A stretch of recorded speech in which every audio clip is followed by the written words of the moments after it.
கடந்த சில நாட்களாக இந்தியாவில் கடும் வெப்பமான வானிலை நிலவி வருகின்றது.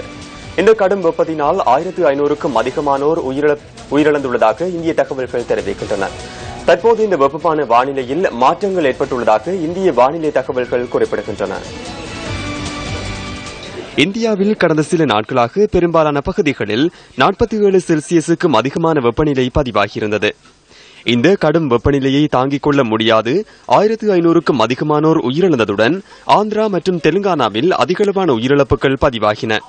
கடுமையான வெப்பத்தினால் பல லட்சக்கணக்கானோர் பல்வேறு அசௌகரியங்களை எதிர்கொண்டுள்ளதுடன் பகல் வேளையில் வெளியில் நடமாடுவதை தவிர்க்குமாறு இந்திய அரசாங்கம் அறிவுறுத்தல் விடுத்துள்ளது.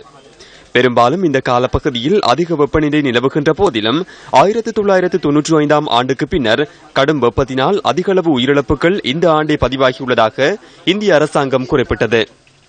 எனினும் தற்போது வானிலையில் மாற்றங்கள் ஏற்பட்டு வருவதனால் பல பகுதிகளில் மழை பெய்வதற்கான சாத்தியக்கூறு தென்படுவதாக இந்திய வானிலை ஆய்வு மையம் தெரிவிக்கின்றது.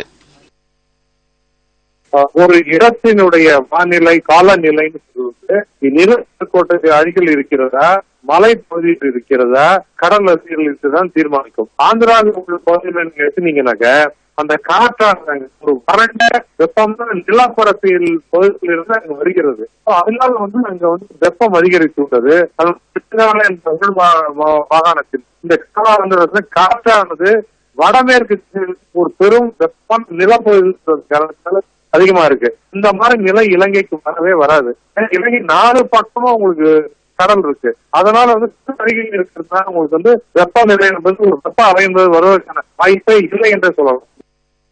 இந்தியாவில் நிலவிய அதிக வெப்பமான வானிலை தணிந்து வரும் நிலையில் இதனால் இலங்கைக்கு ஏதேனும் பாதிப்பு ஏற்படுமா என்ற கேள்வி தற்போது எழுந்துள்ளது. ஏனெனில் இலங்கையிலும் தற்போது அதிக வெப்பத்துடன் கூடிய வானிலை நிலவி வருகின்றது. இந்த வெப்பநிலை மேலும் அதிகரிக்கக்கூடிய சாத்தியக்கூறுகள் காணப்படுகின்றதா?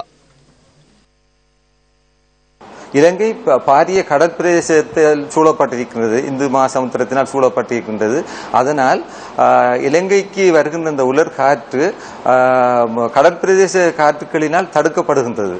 ஆகையினால் இலங்கைக்கு ஏற்படக்கூடிய வெப்ப நிலைமை மிகவும் குறைவாகத்தான் இருக்கும். தற்பொழுது தென்மேல் பருவ பேச்சுக்குரிய காலநிலை ஆரம்பமாயிருக்கின்றது. ஆகையினால் அடுத்த வாரத்திலிருந்து இலங்கையின் தென் பிராந்தியங்களில் அதிக அளவிலான மழை பெய்வதற்குரிய சாத்தியக்கூறு காணப்படுவதனால் இலங்கையில் அதிக அளவான வெப்பம் ஏற்படுவதற்குரிய வாய்ப்பு இல்லை என்பதை தெரியப்படுத்துவதோடு பொதுமக்கள் இதனால் அச்சமடைய தேவையில்லை எனவும் வளிமண்டல திணைக்களத்தின் சார்பாக நான் தெரிவித்துக் கொள்ள விரும்புகின்றேன்.